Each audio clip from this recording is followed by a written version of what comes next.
you now is preliminary. As we move forward in this investigation, new facts and circumstances will become known. So tonight, shortly before 9 p.m., officers with the North District were dispatched to the 7500 block of Bayview Club Drive on a domestic disturbance. Both officers arrived here at the apartment complex. They attempted to make contact with the people inside, but they got no response. As one of the officers was checking the perimeter of the apartment, the suspect, there's still some circumstances we don't know, fired shots at the officer, striking the officer. The officer fled back from the scene, took cover until he was moved from the area from his partner. His partner, thankfully, is equipped, like all of our officers are equipped, with tourniquets, applied that tourniquet to the officer's injuries. We know that right now we have 3 people, in addition to the officer, who are at local hospitals suffering from gunshot wounds. One is a juvenile female in critical condition at Methodist Hospital. There is another adult female at St. Vincent's Hospital in critical condition. The suspect was transported to Eskenazi and is deceased. We believe his injuries were self-inflicted.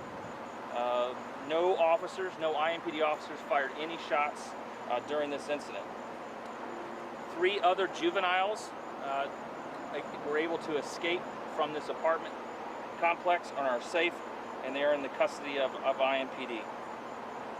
There are no ongoing threats to the city of Indianapolis or this area right now.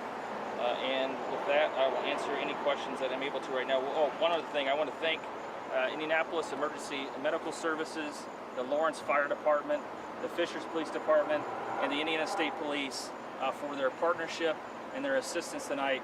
We could not do this job without them and the many other brave and heroic people in public safety.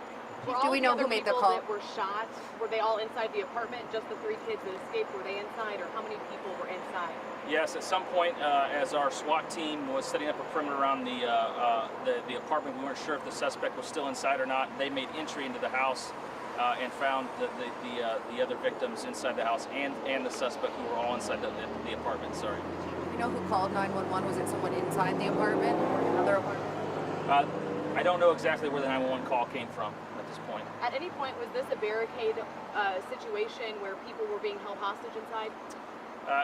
I wouldn't necessarily describe it as such. We treated it like that because of, I guess, we treated it like that because we weren't sure whether or not the person was in there. We were getting conflicting information.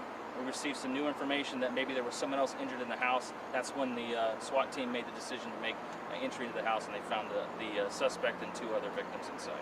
Chief, can you speak to, this is yet another incident where juveniles and children were involved in a situation?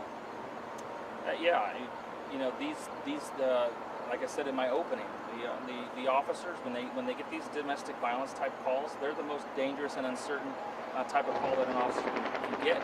Obviously, the tensions and the emotions are high in these type of incidents, and we saw tonight what can happen when people make bad decisions and have no other way to deal with a conflict except through violence. It's unacceptable.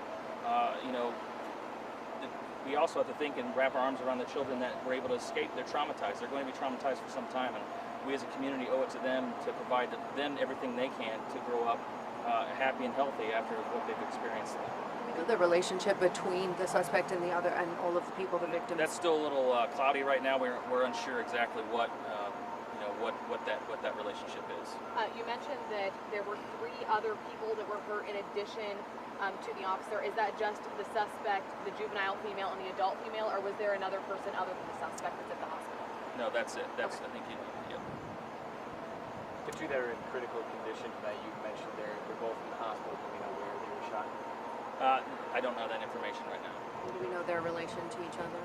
I don't know that either. There's still a lot of interviews that have to be done. And of course, those that are in the hospital are in critical condition, and they're not able to give a statement right now. So that information is going to be a little bit delayed before we understand exactly what happened. One last question. Can you explain where you guys are at in the investigation right now? You know the suspect is dead. You know how many other victims there are. You still have a lot of people on scene here. So kind of explain what you guys have done so far and what you still have left to do tonight. Well, this investigation will be handled by our critical incident response team. They will handle this scene. Crime lab will process the scene. That's why we're still here.